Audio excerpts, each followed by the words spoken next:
be talking about aminoglycoside toxicity for neuro-op. Now, of course, aminoglycosides are toxic to the kidney as well. I'm not going to be talking to you about that.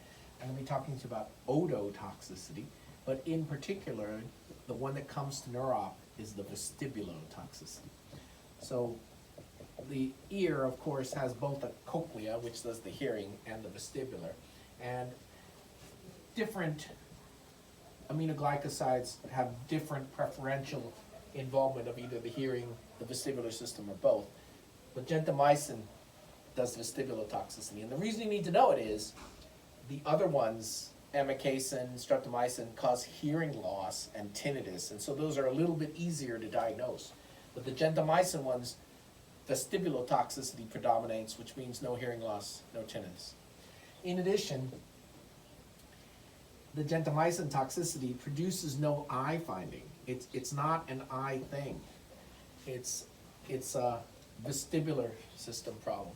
And because it's bilateral and usually symmetric, it's not the same as the peripheral vestibulopathies where head rotation is going to cause asymmetric input and be a dead giveaway that it's a peripheral vestibulopathy. When it's bilateral vestibular hypofunction, their VOR is going to be abnormal, their vestibular ocular reflex, but their structural eye exam is going to be normal. So the chief complaint in these people is going to be oscillopsia, which means they see motion, and that motion is normally going to be from movement of them relative to the world and not necessarily movement of their head. The most common complaints are when they're walking or if they hit a bump, their eye goes up and down like this because we don't have the VOR mechanism bilaterally to compensate for the motion of the eye.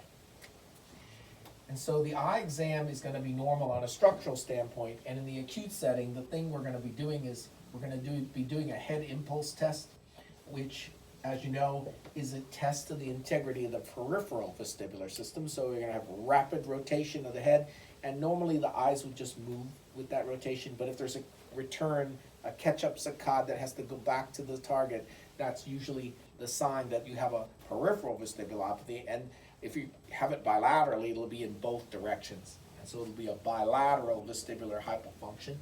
We can also do the dynamic visual acuity testing. So normally we're testing people's visual acuity in a static mode where they're just sitting and looking at the chart.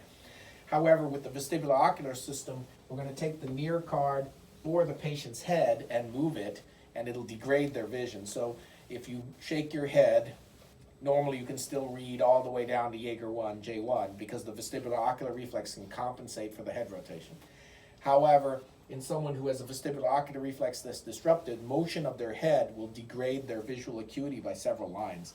And so that's a dynamic visual acuity test. And of course, ENT has a lot more complicated and better tests to test vestibular function than we do in the clinic. But I like these two tests in the clinic because they're easy and we can do them in the clinic. And the gentamicin toxicity cases are normally the hospitalized patients. Obviously, they're on gentamicin for a reason. The ototoxicity, however, can occur after topical gentamicin, which is sometimes put into the intratympanic membrane for treatments to make hypovestibular function. And even though it's dependent in part on the dose, it's not really a clear dose response curve. And so, as you know, with gentamicin, we have a therapeutic range that's quite narrow between toxicity and effect. There's a peak and then a trough, which is the highest level, and then the lowest level. And normally, the trough level determines the next dosing. And so we're checking peaks and troughs in gentamicin during the hospitalization. The thing that correlates more is the trough level being too high. However, there are patients that have gotten gentamicin, aminoglycoside, ototoxicity where they were completely within the therapeutic window. So it might be a medical and, more importantly, a medical legal problem to check the peaks and troughs. The treatment, of course, is to de-challenge, stop the medicine. There's no cure. We send these patients to vestibular rehab. They're often not detected until after discharge from the hospital because they're in the hospital bed and they're not moving, so they're not really using their vestibular system. And as I mentioned, they're not going to complain about the hearing loss or the tinnitus because it's a vestibular thing. So it ends up in neuro-op as oscillopsia with walking, TV, or motion, normal structural eye exam, do the two tests, head impulse and dynamic visual acuity, and then send to ENT, then vestibular rehab, and you need to know a little bit about gentamicin.